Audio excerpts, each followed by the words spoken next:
He came home from school with his backpack hanging off one shoulder, tie crooked, that polite little smile still glued to his face like he hadn't figured out yet that being 12 gave him the right to be sloppy. "Hey," he said, as if he were entering a library instead of our apartment. "How was your day?" Mine was long. His was clearly better.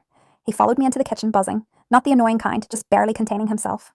He waited until I turned around before he spoke, because that's how he was raised. "We made our own gum in chemistry today," I laughed. "You made what?"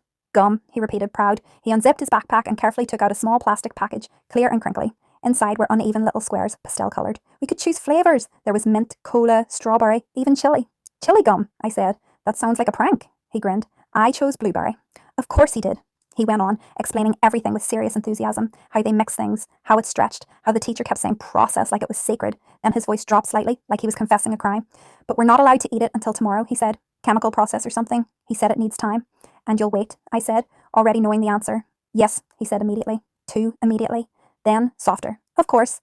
The gum went back into his backpack. Dinner simmered. The evening settled into its usual quiet rhythm. Later, when the food was ready, I called his name. Once, twice. No answer. I frowned, wiped my hands on a towel, and went upstairs, already annoyed in that older sister way that assumes laziness before danger. I pushed his door open. He was on the floor. His eyes were open but unfocused, his lips parted, thick white foam bubbling at the corners of his mouth.